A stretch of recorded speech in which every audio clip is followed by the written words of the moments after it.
প্রশান্তির জায়গা রয়েছে, তৃপ্তির জায়গা রয়েছে।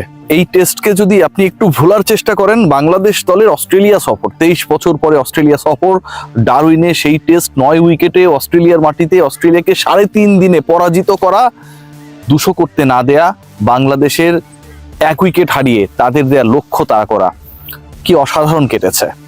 এবং সেই সাথে অর্জনের পাল্লা, যেই জায়গাটা আসলে সবচেয়ে বড়, মানে আপনাকে স্বীকৃতির জায়গায় দেবে, টেস্ট র্যাঙ্কিংয়ে এই মুহূর্তে বাংলাদেশের অবস্থান নাম্বার 6 টিম।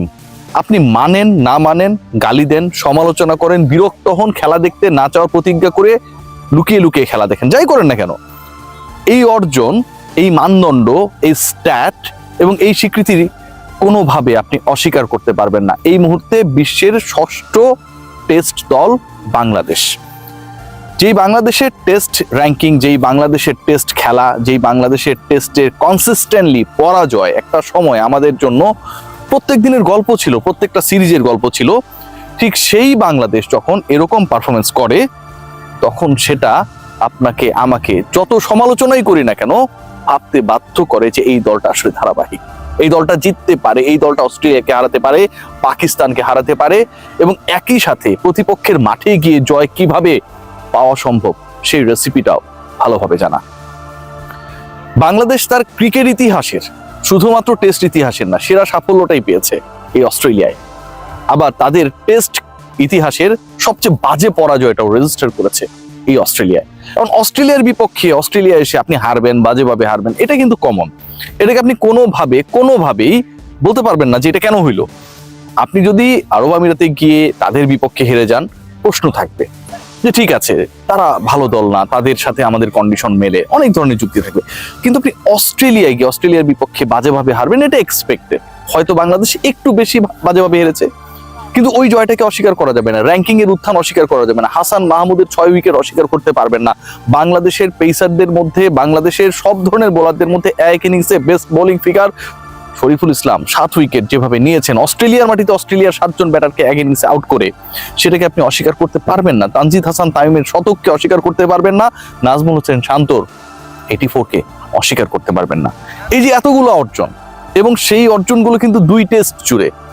বাংলাদেশ 64-তে যখন অল আউট হয়ে গেল, ঠিক সেই বাংলাদেশি সেই দলটাই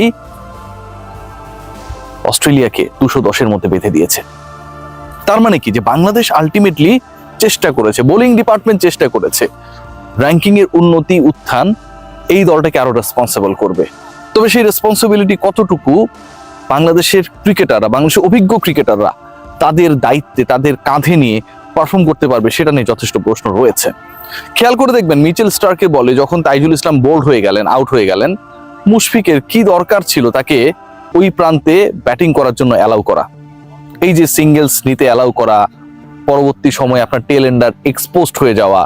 আপনি যখন হাসানদের সাথে, তাইজুলদের সাথে, মিরাজদের সাথে ব্যাট করছিলেন, তাসকিনদের সাথে ব্যাট করছিলেন, as a senior batter, campaigner of the team, বাংলাদেশের ইতিহাসের সবচেয়ে টেস্ট ক্রিকেটের হাইয়েস্ট রানের অধিকারী, যখন তাদেরকে এরকম একটা সিচুয়েশনে আপনার ভয় রয়েছে, আপনার আশঙ্কা রয়েছে দলের ইনিংস পরাজয় রেজিস্টার করার, এরকম একটা সিচুয়েশনে অ্যালাউ করে যে আমি ব্যাট করছি না, তোমরা উপান্তে সামলাও, এটা কি কোনোভাবে এক্সপেক্টেবল? কোনোভাবেই না। খেয়াল করে দেখবেন লিটন কুমার দাস, বাংলাদেশের যে কয়েকটা বড় বড় টেস্ট উইন আমরা গত কিছুদিনে রেজিস্টার করেছি, মানে এই উইনগুলোই তো আলটিমেটলি বাংলাদেশকে ওই টপ 6-এ নিয়ে এসেছে।